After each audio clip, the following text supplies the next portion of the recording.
A graça e a paz do nosso Senhor Jesus Cristo. Essa é a segunda parte do estudo acerca da prisão de Satanás por 1000 anos. No estudo anterior, nós vimos que Satanás ainda não foi expulso dos céus. Nesse, nós vamos saber o momento em que vai ocorrer essa expulsão. Após o paraíso retornar aos céus, Satanás passa a ocupar agora uma nova posição. Ele passa a ser acusador do homem que havia sido criado. Ora, ele fez com que o homem pecasse através da mulher e que ambos fossem expulsos do paraíso. Com isso, ele ganhou sobrevida e passou a ser nosso acusador.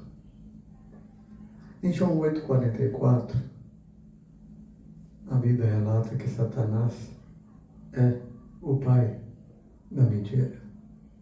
E nós vemos uma atuação dele no livro de 1 Reis, capítulo 22, 20 a 23, quando ele se apresenta diante de Deus para ser um espírito mentiroso na boca dos profetas de Acabe. Aqui ao lado vai estar sendo passado o texto. Depois nós temos no livro de Jó, tanto no capítulo 1 quanto no capítulo 2 do livro de Jó, já temos Satanás na presença de Deus, tentando jogar Deus contra Jó. E você conhece a história, não precisa detalhar, mas Satanás ali exercendo o seu papel como acusador de nossos irmãos. Mas o primeiro Adão pecou e com o seu pecado a morte entrou no mundo. Era necessário então que viesse ao mundo o último Adão, que é Jesus Cristo. Para quê? Para vencer aonde o primeiro havia pecado. E a Bíblia fala que Jesus Cristo, no livro de Mateus capítulo 4, é levado até o deserto, onde é tentado pelo diabo. Ora, lá atrás, ele vai direto na mulher, porque sabia que era mais fácil para conseguir ludibriar o homem, e a mulher fez com que o homem caísse. Agora não, ele vai direto no último Adão. Por quê? Porque se ele conseguisse derrotar o último Adão, nós estaríamos completamente perdidos. Ou seja, a nova Eva não ressurgiria, não surgiria a nova Eva. Então Jesus é levado ao deserto, e você conhece a história, também vai estar passando aqui ao lado, e Satanás não consegue êxito no seu propósito. E Jesus Cristo, então, ele vem ao mundo sem pecado algum. E é importante destacar algo aqui nesse estudo. Olha, Jesus Cristo precisava vir na mesma condição de Adão, sem pecado, sem o pecado original, obviamente. Maria e José, ambos eram pecadores. Então, o que nós entendemos por princípio de vida, que é o óvulo fecundado, é que foi colocado no ventre de Maria para ser gerado, ou seja, pelo poder da palavra. A palavra se fez carne no ventre de Maria. Não precisou se utilizar o esperma de José e sequer o útero de Maria. Por quê? Porque o princípio de vida, que é o óvulo fecundado, foi colocado no ventre dela para ser gerado pelo poder da palavra. O que foi feito há mais de 2000 anos pelo poder da palavra, pelo poder do Espírito, hoje a ciência faz reprodução assistida mulheres que não podem ter filhos doam seu óvulo, faz a fertilização in vitro e uma outra mulher é colocado no seu útero para gerar a criança. Mas a criança vai nascer com o quê? Com as características genéticas da doadora do óvulo e do pai doador do esperma. Isso foi feito há mais de 2000 anos atrás, pelo poder do Espírito Santo. E Cristo veio ao mundo sem pecado e venceu a Satanás. Mas, ora, se ele veio ao mundo sem pecado e não pecou, e o que traz a morte é o pecado, ele não poderia ter morrido na cruz, porque ele não tinha pecado.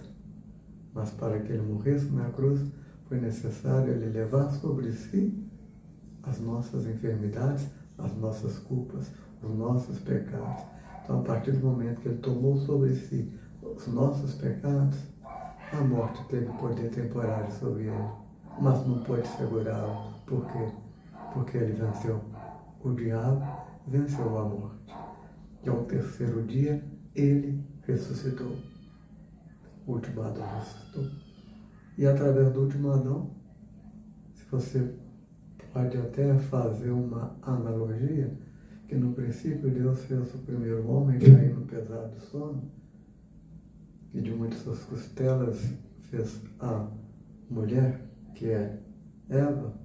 Aqui você tem Cristo também caindo no pesado sono, sono da morte, mas com sua ressurreição e vida, ele dá luz a quem? Ou melhor, ele dá vida a quem? A igreja, a última Eva. Mas o que ocorre? Jesus vem, permanece no nosso meio por 40 dias e retorna para os céus. Mas o seu retorno não implicou na expulsão de Satanás do céu. Por quê? Porque quem foi expulso do paraíso?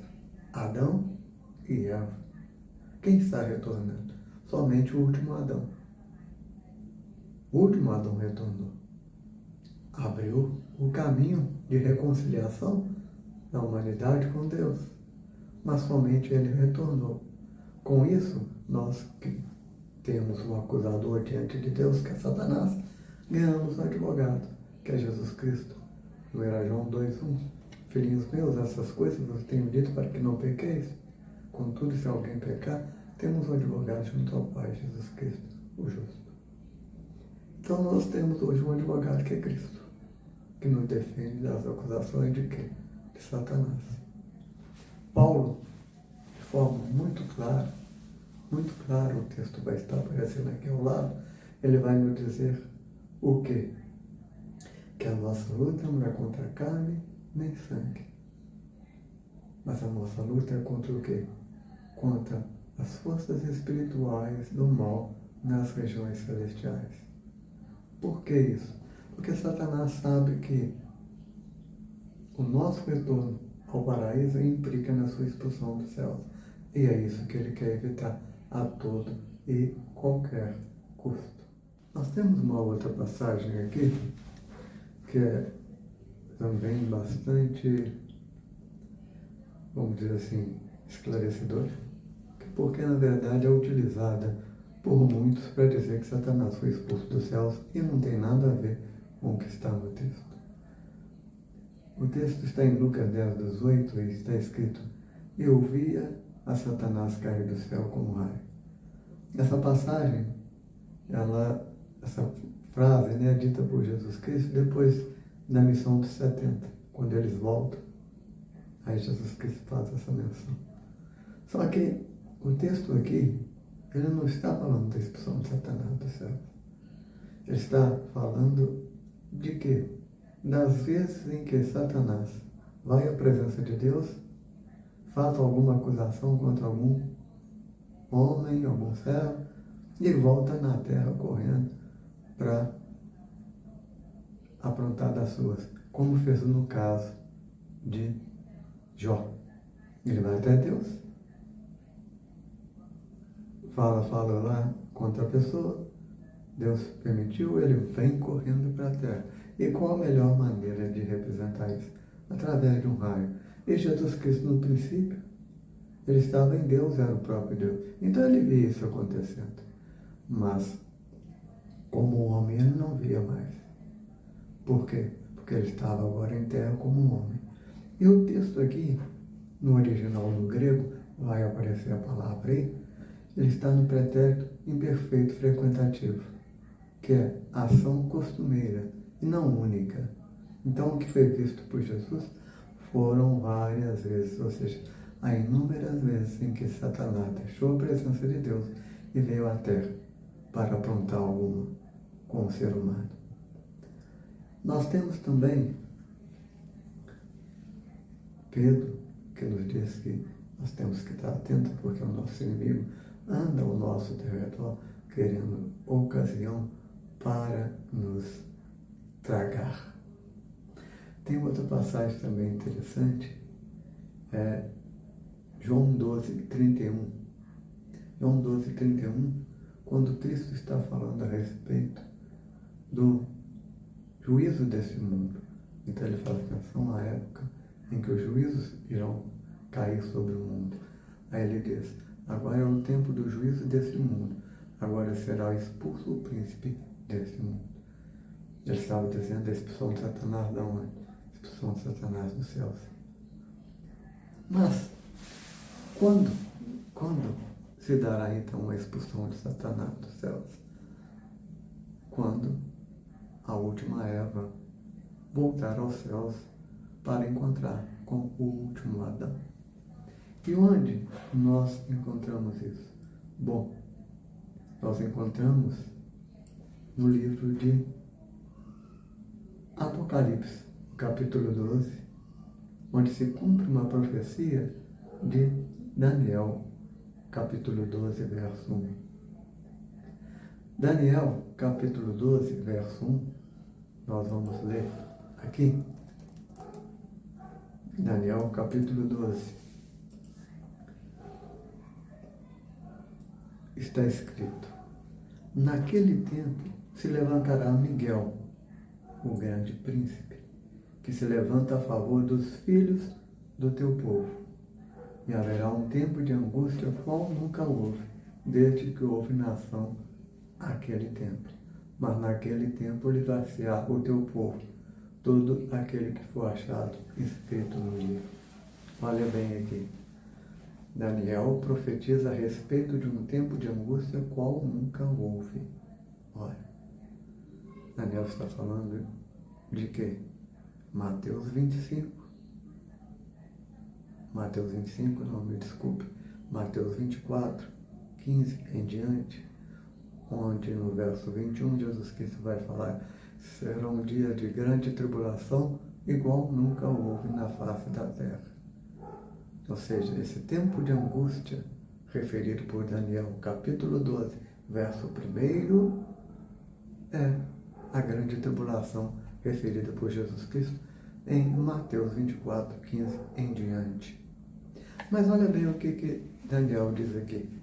Nesse tempo, Miguel se levantaria e nesse tempo seria livre o teu povo, todo aquele que fosse achasse escrito no livro. Ora, então o povo de Daniel, o povo de Deus, não sofreria, obviamente, danos desse tempo de angústia. Ele seria livre. E quem que é o povo de Daniel? Nós vimos pela história das duas noivas do Cordeiro que hoje o Israel é Cristo, o Israel verdadeiro, e não há mais grego, nem judeus, nem gentios. Nós somos o povo de Deus. Nós somos o povo de Deus. O povo de Deus foi feito um, quebrou-se a barreira de inimizade. E eu vou chamar a atenção para o verso 7. Porque depois que é relatado o capítulo 12, verso 1, no verso 7, olha só que interessante. O que fala no verso 7? Daniel, no verso 6, ele vai dizer assim, ou melhor, no verso 5. Então eu, Daniel, olhei, eis que estavam em pé outros dois, um deste lado à beira do rio e outro do outro lado à beira do rio. E ele disse ao homem vestido de linho, que estava sobre as águas do rio: quando será o fim dessas maravilhas? Ou seja, ele faz menção então ao capítulo 12, verso 1. Ora, quando Miguel vai se levantar? Quando é que o povo de Deus vai ser livre? Quando vai ser esse tempo de angústia? E o anjo, o homem vestido de linho, diz no verso 7: eu vi um homem vestido de linho que estava sobre as águas do rio, o qual levantou o céu a sua mão direita e a sua mão esquerda e jurou por aquele que vive eternamente, que isso seria para um tempo, tempos e metade do tempo. E quando tiverem acabado de destruir ou espalhar o poder do povo santo, todas essas coisas serão cumpridas. Olha só que interessante. Isso iria acontecer depois de 3 anos e meio, ou 42 meses, que é exatamente o tempo em que o povo de Deus será entregue nas mãos do anticristo. Daniel 7:25. O que está lá em Daniel 7:25? Já que estamos aqui em Daniel, fica mais fácil. Daniel 7:25. E proferirá palavras contra o Altíssimo. Já te lembra Apocalipse 13. E destruirá os santos do Altíssimo. E cuidará em mudar os tempos e a lei. E os santos do Altíssimo lhe serão entregues na mão por um tempo, tempos e metade de um tempo. É exatamente o que Daniel falou lá na frente. Olha, quando é que Miguel se levantaria? Depois de 3 anos e meio. Justamente quando acabasse a destruição do povo santo de Deus, que estaria entregue na mão do anticristo por 3 anos e meio. Daniel 7:25, o que confere com Apocalipse capítulo 13, versículo 7. Então, era justamente na metade da semana. Que semana? Olha, quando Jesus Cristo fala da grande tribulação, quando ele faz menção à grande tribulação, ele faz referência a quem? Mateus 24:15 diz: quando, pois, vires o abominável da desolação de que falou o profeta Daniel no lugar santo. Ora, ele remete a o quê? Ele remete a Daniel 9:27, onde está escrito: ele fará firme alianças com muitos por uma semana, na metade da semana fará cessar os sacrifícios e a oferta de manchado, e sobre as asas da abominação, virá o assolador. O assolador que é Satanás. Olha bem que interessante. Daniel 12:1 nos apresenta Miguel se levantando quando? Justamente na metade da semana, para defender quê? Defender os filhos do teu povo, defender o povo de Deus. E onde nós vamos ver isso? Lá em Apocalipse. Justamente no capítulo 12. Agora nós vamos para o capítulo 12. Apocalipse, capítulo 12. O que nós vamos ter lá em Apocalipse, capítulo 12? Nós temos no capítulo 12 o que eu posso, 3 sessões, vamos colocar assim. Nós temos uma primeira parte que vai do verso 1 ao verso 6, onde você tem o quê? Um resumo. E qual resumo é esse? Olha, João vê um grande sinal do céu, uma mulher, essa mulher nós já sabemos é Jerusalém, e essa mulher estava grávida com dores de parto, dando ânsias para dar à luz. Viu outro sinal no céu, um dragão vermelho, que tinha 7 cabeças e 10 chifres. E esse dragão para de frente para a mulher para tragar o filho quando nascesse. Em outras palavras, Satanás, querendo impedir a revelação dos filhos de Deus, querendo impedir que Eva volte para o paraíso. Por quê? Porque ele sabe que isso ocorrendo inverte a situação de Gênesis lá atrás. Só que o verso 3, melhor, o verso 5 vai dizer: e ela dá à luz a um filho varão. Quem que é esse filho varão? nós vimos no estudo da mulher e o filho varão.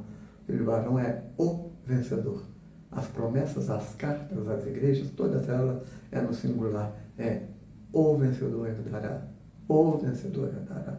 Apocalipse 21, 7. O vencedor. Ou seja, o vencedor representa o quê? Uma nação, o povo eleito, a raça exclusiva, aquela expectativa dessa natureza, esperando a revelação do Filho de Deus. Quando você vai lá em Apocalipse capítulo, melhor, em Isaías capítulo 66, versículos 6, 7 e 8, você vê Jerusalém grávida de um filho. Aí o texto fala, quem jamais ouviu tal coisa? Pode nascer uma terra no só dia, pode nascer uma nação no só dia, pois Jerusalém deu à luz a seus filhos. Na realidade, ela está grávida de um filho, mas dá à luz ao quê? Dá à luz a uma nação. É o que acontece aqui em Apocalipse capítulo 12. Nasce uma nação, o povo eleito. E esse povo é arrebatado para Deus até o seu trono, segundo o texto. E olha só que interessante. A mulher que deu à luz ao filho varão, ela vai para um deserto onde Deus tem preparado um lugar para ela para ser alimentada durante 1260 dias. Então, esse é o quadro resumo. O filho nasce, é levado para os céus até o trono de Deus, e a mulher, concomitantemente ao nascimento do filho, é levada para o deserto, onde é protegida por 1260 dias. Olha, por que Miguel se levanta lá em Daniel 12:1? Olha, por que Daniel, por que Miguel se levanta lá em Daniel 12:1? Nós vamos encontrar aqui no capítulo 12, no verso 7. E houve batalha no céu, Miguel e seus anjos batalharam contra o dragão, e batalharam o dragão e seus anjos. Mas não prevaleceram, e preste atenção nisso, nem mais o seu lugar se achou nos céus. Ora, quem tinha lugar no céu? Satanás e seus anjos. Não o querubim. Aquele que está falando é de Satanás e seus anjos. Não mais se achou no céu o lugar deles. Em outras palavras, quando ele foi expulso, ele nunca mais volta lá. Não tem esse negócio de meia expulsão, expulsão pela metade. Expulso é expulso, não volta mais. O texto é claro. Mas o que ocorre no nosso meio é que a tradição enfiou na cabeça da igreja que Satanás foi expulso lá atrás. E não tem humildade suficiente para reconhecer que está errado. E aqui o texto é claro, nem mais se achou lugar deles no céu. Expulsão é ato único, foi expulso, acabou. E a Bíblia fala que foi precipitado o dragão, a antiga serpente. Olha só que interessante. Chamada Diabo e Satanás, que engana todo mundo. Olha, quem que é expulso agora? O dragão, a antiga serpente lá do Éden. A Bíblia fala dessa. Olha, se ele tivesse sido expulso lá atrás, teria sido, foi expulso o dragão, a futura serpente. É só questão de raciocínio. É só questão de pensar, mas a igreja infelizmente não pensa. Aqui está claro, e foi expulso o dragão, a antiga serpente do Éden, e com ele os seus anjos, e foram precipitados para a terra. E olha agora o que vem no verso 13, no verso 10. E ouviu uma voz do céu que dizia, agora é chegada a salvação, a força, o reino do nosso Deus, o poder do seu Cristo, porque o acusador de nossos irmãos é derrubado. O mesmo que os acusava de dia e de noite diante de Deus. Aquela função que ele pegou lá atrás por culpa do primeiro Adão, ele perde agora por conta da vitória do último Adão e a subida da última Eva, que é a igreja. E o verso 11 não nasceu, não foi um filho, mas Jerusalém deu à luz, não foi a uma nação, a um povo. Olha o que o verso ontem fala. E eles, e não ele, eles o venceram pelo sangue do Cordeiro e pela palavra do seu testemunho, e não amaram as suas próprias vidas até a morte. Por isso, alegrai-vos aos céus, e vós neles que agora habitais. Satanás desceu até a terra, e ai dela e ai do mar, porque ele está com grande ira, sabendo que pouco tempo lhe resta. Ora bem,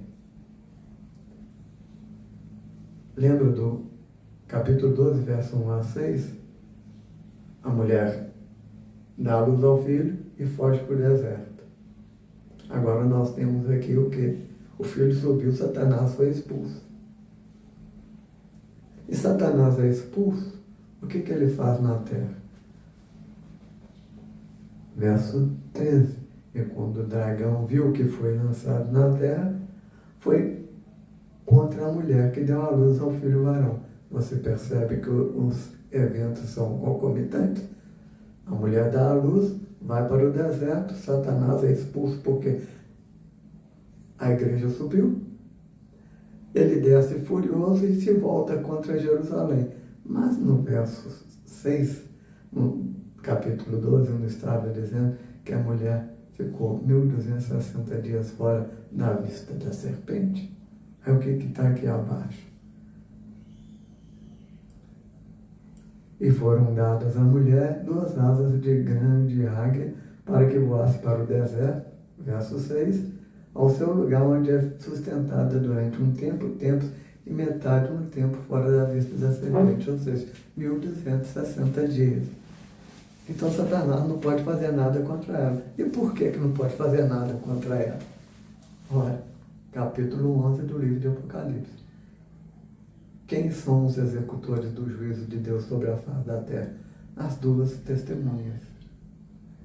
Eu disse no estudo anterior que os modelos empregados por Deus lá atrás seriam repetidos? Sim. Acabou de ocorrer, ou melhor, acabamos de falar do arrebatamento, a destruição que virá sobre a face da terra em geral, a necessidade de retirar o povo de Deus e levar para o céu, para ser protegido, porque Deus faz distinção entre justo e ímpio. Mas também porque era necessário que subisse para que fosse expulso Satanás do céu. Agora nós temos o segundo exemplo, que é aquele lá do Egito. Nós temos em Jerusalém as 2 testemunhas que dirá enviarão juízos para o mundo. E qual é o tempo de profecia dela? Exatamente o tempo de proteção da cidade, 1260 dias. Então, durante 1260 dias, ninguém pode invadir Jerusalém. Por quê? Porque vai ser morto. As 2 testemunhas estão lá e elas têm poder para lançar sobre a face da terra toda a sorte de flagelos e pragas que elas quiserem.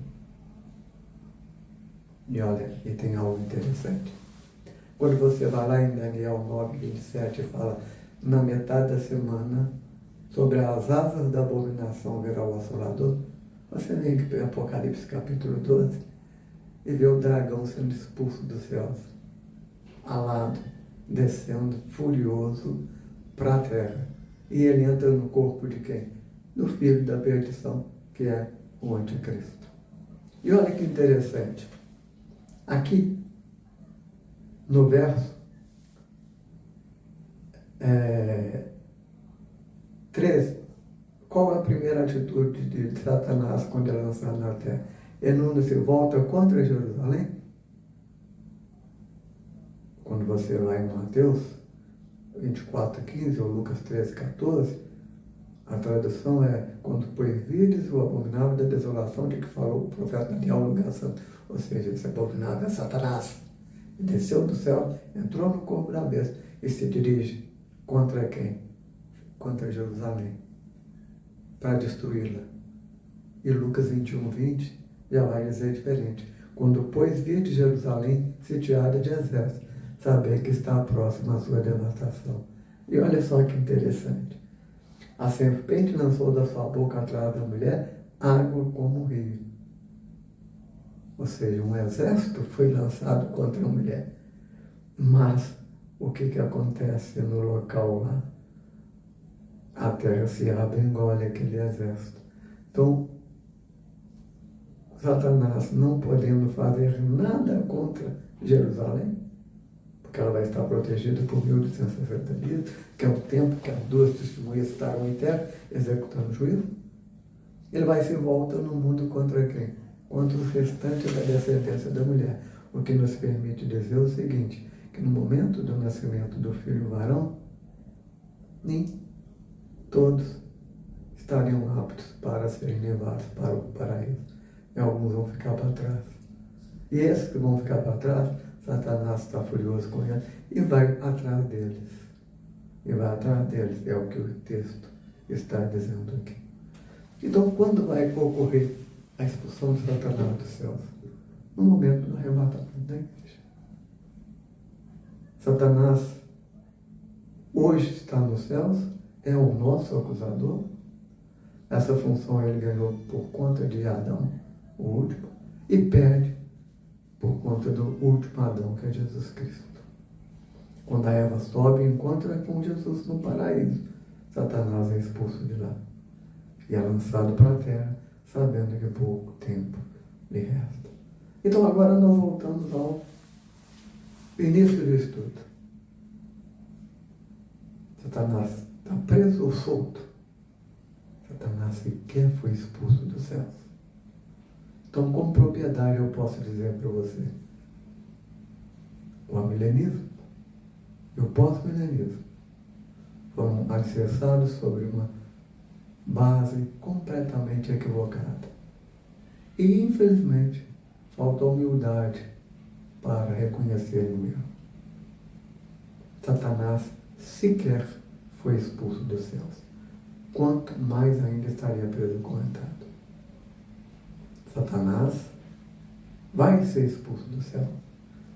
E depois dele ser expulso dos céus, é que, no devido momento, ele vai ser preso, acorrentado, para não mais enganar nações durante 1000 anos. Depois nós vamos falar sobre isso em outro estudo, mas já vou deixar claro para vocês aqui, para corrigir um erro também da igreja. 1000 anos é o tempo de prisão de Satanás, não do reinado de Cristo. O reinado de Cristo é eterno. Apocalipse fala que quando ele assumiu o reino desse mundo, os reinos desse mundo se tornou do Senhor e do seu Cristo, e ele reinará para sempre. 1000 anos é o tempo da prisão de Satanás. Tanto é que o texto depois vai dizer, cumpridos 1000 anos, necessário é que ele seja solto por um pouco de tempo. E nós vamos também ver por que ele tem que ser solto. Então, Satanás hoje está onde? Nos céus. É nosso acusador. Paulo já nos adverte. A nossa luta é lá em cima. Por quê? Porque ele não quer que nós subamos arrebatados. Ele não quer que a igreja suba arrebatada. Ele não quer que a última Eva vá ao encontro do último Adão, porque ele sabe que isso representará a sua expulsão dos céus. Então, Satanás está preso ou solto? Satanás está solto. Satanás está ainda nos céus. Vem à terra, vai nos céus, faz aquilo que fez, como está escrito lá em Jó. Ele é o acusador dos nossos irmãos. Mas graças a Deus, por quê? Porque se você recebeu o Senhor Jesus Cristo como Salvador da sua vida, lavou suas vestes em seu sangue, nenhuma condenação há para aqueles que estão em Cristo. Então, Satanás está solto, vai ser preso ainda. E o reinado de Cristo é eterno e nessa terra. Que Deus te abençoe.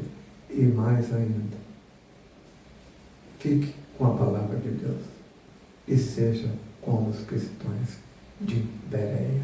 Atos 17:9. Que Deus te abençoe.